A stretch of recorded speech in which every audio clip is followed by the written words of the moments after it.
stomach. Oh, I got a parasite. Squeak, squeak, squeak, squeak. That was the Parasite in 3D. Hello, huge movie fanatic Nate, stopping on by. This time I'm coming at you to do one of my famed movie/Blu-ray reviews. Today I'm coming at you to review the movie and recently released Blu-ray of Parasite.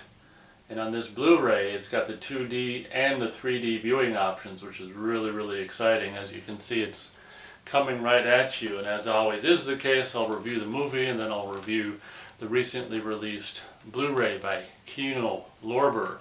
So basically, being a kind of a pseudo half-assed Charles Band fan, at least a fan of his 70s, 80s, and 90s stuff, I've known about this movie forever. I knew that it starred or featured it features Demi Moore. Of course, they want to say it stars Demi Moore now that she's all been famous and all this and that. I knew it was a Demi Moore, one of her first movies. I knew it was in 3D, and for some reason or another, I figured I'd never get a chance, of course, to see it in 3D, and for some reason or another, I never ended up seeing this movie. Of course, that's because there's so many other actual good things and so many other fun bad movies and stuff out there that there's a lot of movies out there, so that's probably one of the reasons I didn't see it until I did. I didn't actually end up seeing this until like early this year, January, February. I ended up finding it on Prime Videos for free streaming, and I'm like, well, check it out. Obviously, it was the 2D pan and scan version, and it took everything I had to basically get through the movie. That was the first and only time I'd seen it until I just rewatched it with this pristine, high definition / 3D presentation of the movie. And obviously, when you've got a better image and the whole widescreen image and obviously the 3D aspect, it's going to make the horrible movie, obviously a little more enjoyable as it was intended in 3D. Let's face it, probably the biggest selling point of this movie was not the movie itself, but the fact that it was 3D. So this movie came out in 1982. It takes place in the future, 1992, just like with several, Charles Band movies to come, like Crash and Burn and stuff like that, and Metal Storm, The Destruction of Jared Sin. This is like futuristic, post-apocalyptic, nuclear fallout has ravaged cities and evil corporations are running the world, and this movie takes place in just some remote desert just town or whatever that's got like 60 people population, and it's so funny how the synopsis, when you read it on the back, makes it sound like a really cool multi-million tens of hundreds of millions dollar production movie, and it's just future post-apocalyptic nuclear fallout, and it's just like they film it in the desert, and they put plastic pyramid things on top of gas pumps, and there's a guy driving there's a evil company guy driving around in a freaking black Lamborghini that sounds like it's rocket or electric powered or whatever. So this is the future, 1992. It's really funny. So basically, this movie opens with some psychedelic kind of stuff where it's just like this one guy, the main star. And I will say I actually like the guy. He looks very Italian, this Robert Gualdini or whatever the hell his name is. I actually like the guy. He's got some, I don't know, maybe it's just because I kind of like Italian horror movies, and as a result I kind of like Italian looking individuals, but he's just got some kind of on-screen charisma even though he doesn't really do much. This guy's having a psychedelic kind of a dream experience or something like that, where this parasite is just kind of like, comes out of his stomach in 3D, and we see a 3D parasite effect very early on. And so basically the premise of this movie is, I think this Robert Gualdini guy is working for some evil, probably the world's evil corporation or whatever, and working on these parasites. And I think he finds out before the movie starts. I think the plot is this guy finds out, the guy working on developing these parasites finds out what the corporation intends to do with them, just, I don't know, like spray, I'm not sure, like develop these parasites to spray up into the atmosphere, so all these particles will come down, and whenever they just touch any living things or whatever, the parasite will infect the host and do whatever. So I think when he working for the evil corporation, he should have known from the first day that he wasn't really going to be doing any, positive parasite research. But alas, this guy ends up finding out a little too late that the company's parasite research is no too good for mankind or whatever. So I think there's only like 2 parasites in the lab at this time, and I think his plan is to basically put these parasites in these high-tech, futuristic 1992 thermoses, and just basically get the hell out of Dodge and just take the only 2 parasites, and that way the evil corporation can't do their heinous deeds of. There's some plot point that he says later on. I think he's talking to Demi Moore, where he's like, I don't know, raining down spores from the sky to land on people. I don't exactly know all the details, but in a movie like this, it doesn't really matter. So basically, in his attempt to get these 2 parasites out of the parasite incubator or whatever the hell they're in, one of them he actually gets hit on the back by a security guard or something and drops I think he manages to get the first one in the high-tech 1992, parasite thermos keeping container, and then I think the second one he's taking out, and he gets hit back on the back by a security guard, and the things ends up falling, and I don't know why it lands. I don't understand the guy. I think he's standing up, so I don't understand why it lands on his stomach when he's standing up, but I think it lands on his stomach and kind of instantly goes, and kind of just burrows into his stomach, not really far, just like basically just under the skin or whatever. At this point, I think there's some struggle with the security guard. He ends up, probably killing him or knocking him out or whatever and escaping. And basically the movie is it's just him on the run and in his little van thing. And he's infected with the parasite, and he's got the other in his little parasite thermos. And he goes to this, this really just basically deserted, like 60-some population, just desert fallout, nuclear fallout, futuristic 92 desert town. Just to, I don't know, get a room for a couple days. Well, it's kind of like the Invisible Man in a way, where he's on the run, and he stops at a place for a few days to try to, he's gonna, in the room, he's gonna do some research and figure out how the hell to get this parasite out of him, basically. I mean, that's what he's trying to do. But because of these futuristic, bullies, I forget what they call them, creepers or weirdos or crazies or something. They call them, there's some name for them. They call these, as soon as he runs in and gets into this town, he sees these 2 guys with this girl tied up topless, and she's like, oh, no, and the guys are, he thinks they're going to try to rape her, and in this really cool kind of 3D scene. And it's really cool because they do 3D, not only 3D, but these action scenes where there'll be like a fight scene, they'll do also slow motion. And it's like, that's actually really kind of cool. A lot of the 3D movies that I have on 3D Blu-ray don't really have slow motion 3D. And I was just like watching this the other day, and I'm like, that's a really cool combo, because one of my problems with 3D is, is a lot of times it's just normal speed, and with 3D you kind of want to relish the 3D, and by doing, action fight scenes in 3D in slow motion, you get a chance to let the 3D linger a little more, which was a really great idea. But he ends up beating up these 2 guys that are, look like they're trying to rape the girl in 3D, and they end up flying at camera in 3D and everything else 3D. And it's so funny when, those 2 guys are defeated, and the girl, he unties the girl and she attacks him, only to realize that, she was just they were all friends, and it was probably just a mating ritual or something that, the daily exercise or some kind of thing. They were some sick, fun thing they were doing for fun or whatever, and it's just like, oh man, that's kind of fun. That's probably one of the coolest plot twists in the movie, actually, to be honest. But I will say, having seen this for the second time in the intended 3D, it's let's face it, it's a bad movie, but it's, as so often is the case when you have a bad movie, 3D will make a bad movie much more watchable, because the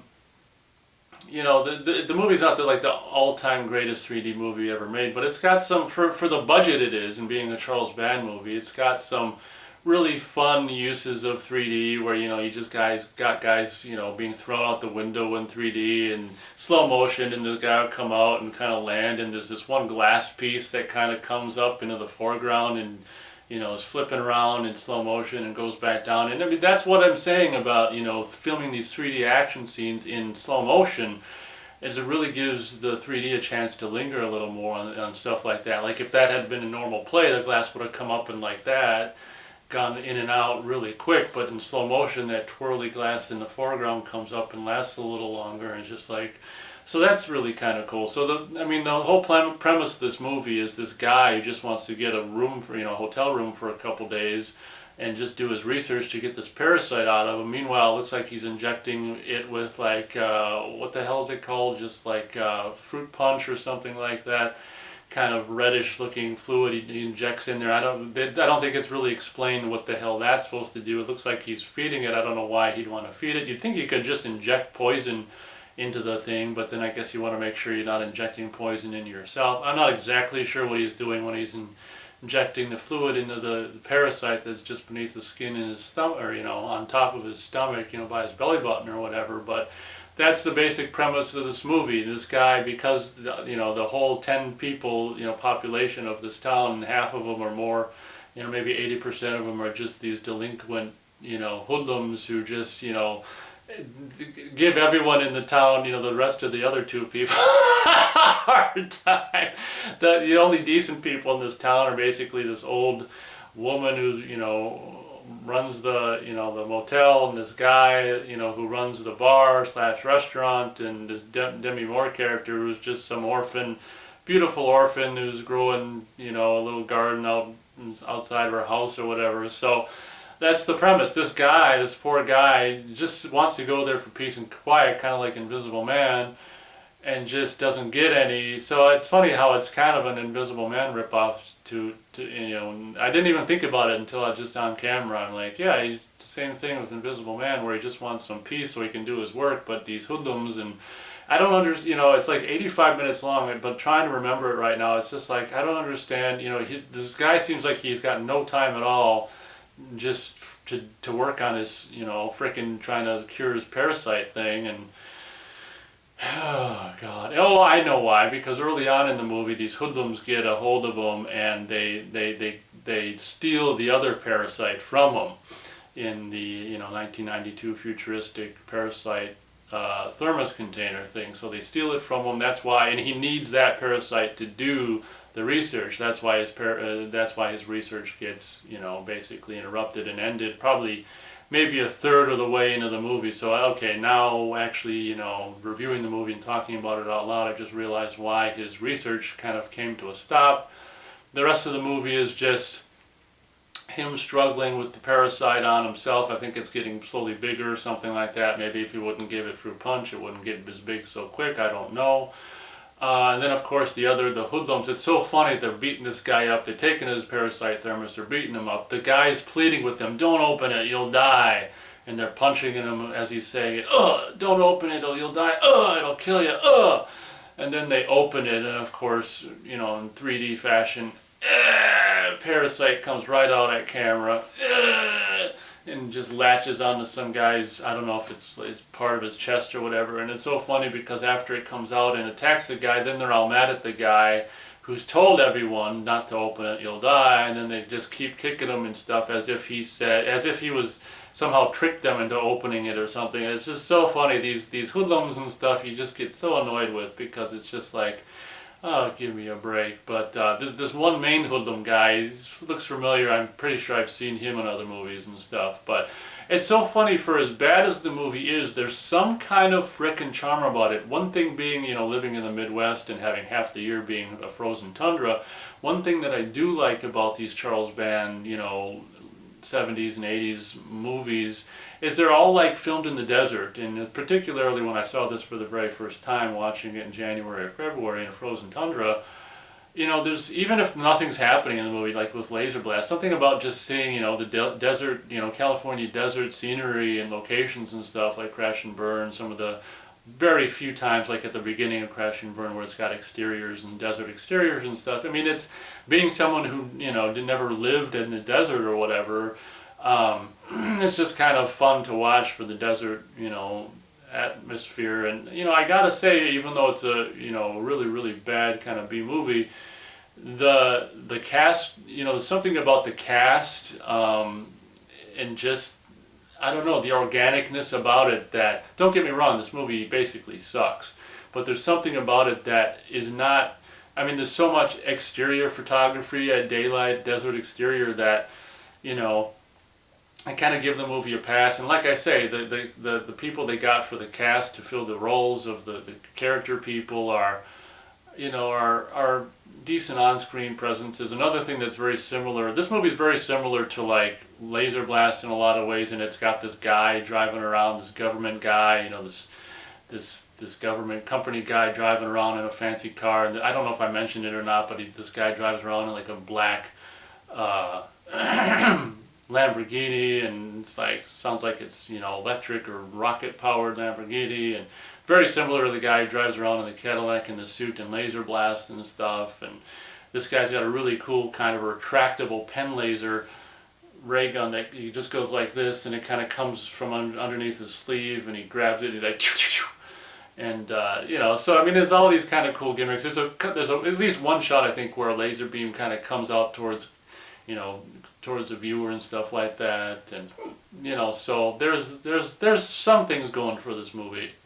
Another kind of cool thing about this movie being a Charles Band production, of course, is his brother Richard Band does the music, and it is very low-key music. But I will say, it's so ironic how, like, when Richard Band was first starting, I think this is one of his first scores. I think he mentioned in his interview in the Blu-ray that was actually done with like a full, orchestral score or whatever. And it's funny that, he had access to like the bigger, more professional, orchestras and stuff at the beginning of his career, and then towards the end, it's like it was doing synthesizers and stuff. It's just so weird. But the score, it's not. It's more like just a background kind of subdued kind of a score. But I will say, when it does pop up, it is kind of cool and atmospheric. I mean, it's definitely better, as he said in his interview, than something that by putting a kind of a more of an orchestral score on one of these B movies. It does definitely elevate the movie up into a status that's a little more take it seriously than if it was just some kind of like keyboard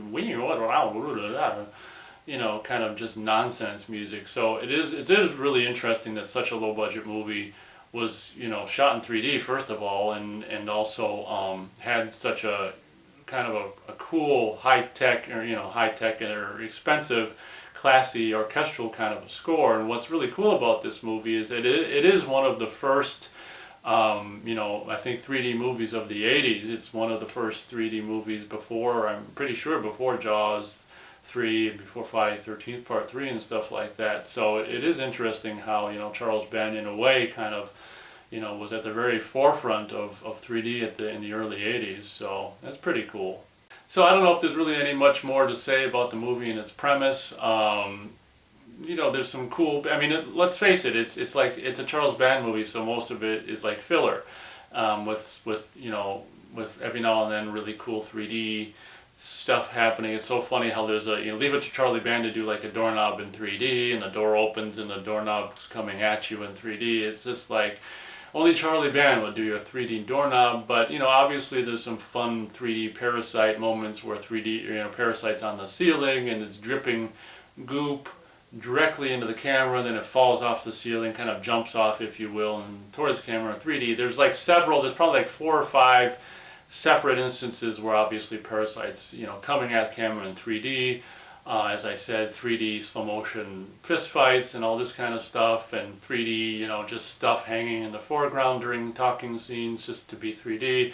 So you gotta really hand it to them, Charles Band and Mac Allberg, who's the director of photography of so many of his movies.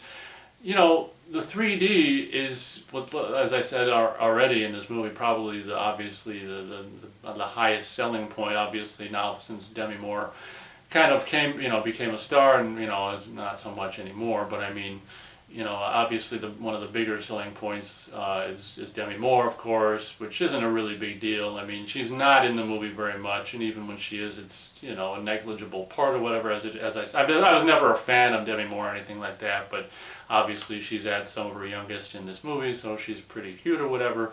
I don't know if there's really any plot and really your point in any really talking any more about the plot. Obviously, it's kind of cool how they did have the one parasite escape because of the the hoodlums and stuff, and that one, unlike the one in his under his skin on his stomach or whatever, that one kind of feeds on a couple people and grows, and that's kind of the main parasite protagonist in this movie that goes around, and I think it like feeds on a couple people, draining, killing them, and getting bigger, and it's the one that's on the ceiling and attacking people and coming out of this, you know, person's, it's like in a person and coming out of their face, and you know, in this gory parasite out of the face towards camera. So I mean, let's face it, it's mostly filler, but I mean, it's got a lot of scenes, in particular if you're lucky enough to have a 3D TV and a way to watch this in 3D. Obviously the only really way to watch this is in 3D. If you don't get to see it in 3D, I mean, it's only 1/4 of the impact of this movie, because most of it is 3D. So unfortunately, I mean, even though I do have good things to say about it, it's only really a one star out of 4-star movie for me. It's a movie that, like I said, when I first saw it in pan and scan in 2D earlier this year, I was just like, it took all I had to just freaking get through it and watch the whole damn thing. But you know, the characters, the people who are in it, kind of just barely make it work. It's funny to see this guy driving around in his black Lambo zapping people with his pen laser gun, and you know, it's I guess you just keep watching it to see what goofy thing, you know, is going to happen next and what they're going to push out towards camera in 3D. And I guess that'll pretty much be my review of the movie. The Blu-ray that just came out by Kino Lorber was actually I don't know, some 3D Archive was actually the outfit that ended up restoring this movie.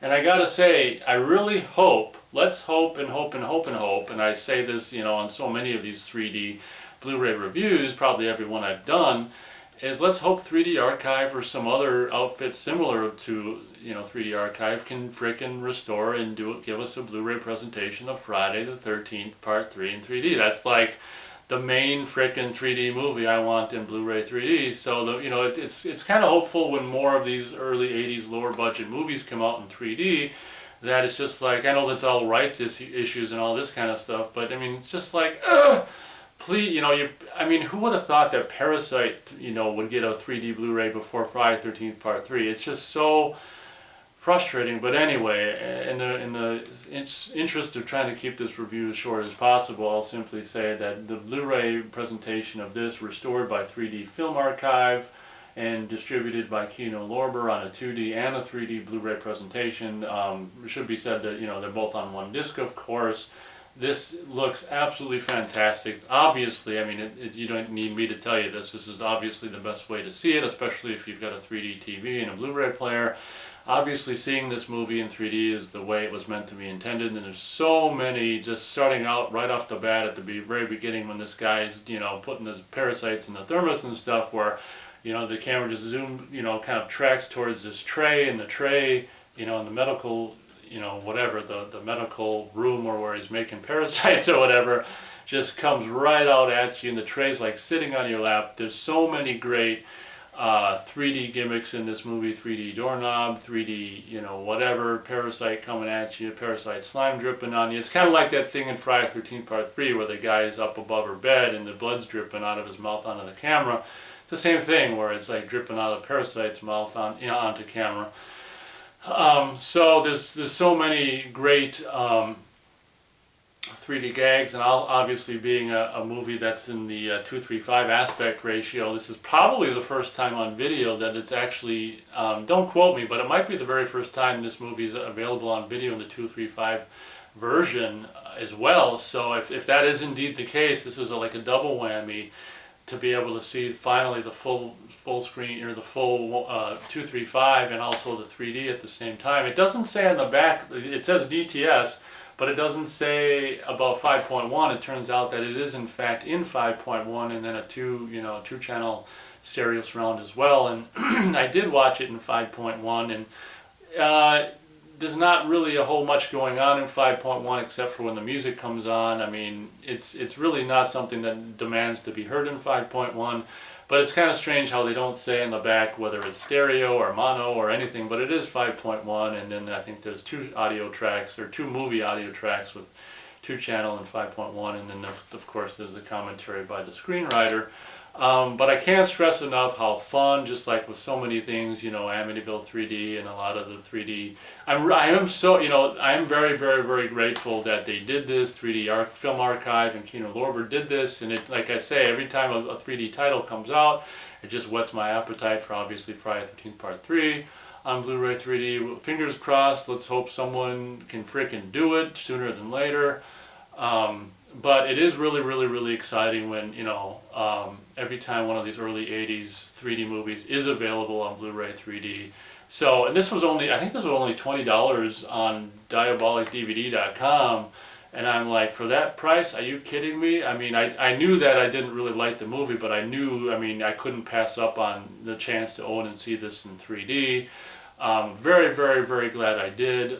Some of the special features include From the Inside Out, writing Parasite, interviews with some of the writers, 3 Dimensions of Terror, filming Parasite, interviews with Charles Band. Unfortunately, his interview, for my taste, it has him like talking like 2 times or something. He's barely in it. I was really excited to hear about Charles Band's recollection of the movie, but he's not talking very much at all. I think the 3 Dimensions of Terror, filming Parasite, I think is like 15 or 16 minutes long.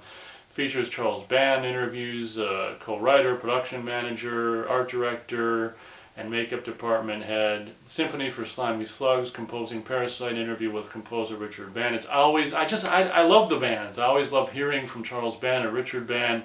The commentary, incidentally, on, you know, the Blu-ray of Laser Blast is just great, hearing the 2 brothers talk about just their careers and everything, and just the commentary of Laser Blast is worth buying Laser Blast Blu-ray on its own. I just love the commentary on that. I love hearing from the bands, and it's unfortunate that, you know, it would have been so awesome if they would have done a commentary on this, but alas, they didn't.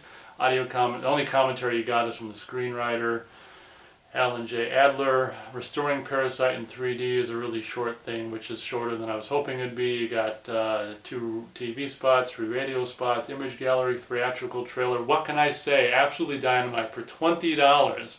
Finally being able to own Parasite. Finally, as if it's something that I've wanted my whole life or something. I only saw it like 11 or 10 months ago, but finally, for fans of Parasite, the opportunity to own the movie in 235, but not only that, but if they're so equipped, the 3D version for $20, an absolute bargain. As so often is the case with a release like this, you get the option. There's 2 original, from what I can see, 2 original cover art options. You've got this one, which of course is my favorite cover art option, or this cover art, and this was actually the first art I think that was debuted when the news of the Blu-ray was being released, you know, came down the pipeline or whatever, and I think a lot of people, including myself, were like, I hope there's a different artwork, because this artwork is really not very good at all. It Lives Where You Breathe, Parasite, Terror in 3D. I mean, it's cool to have it as a secondary cover, but let's face it, the one that I showed you, this other one here, is the cover art you're most likely going to want to display.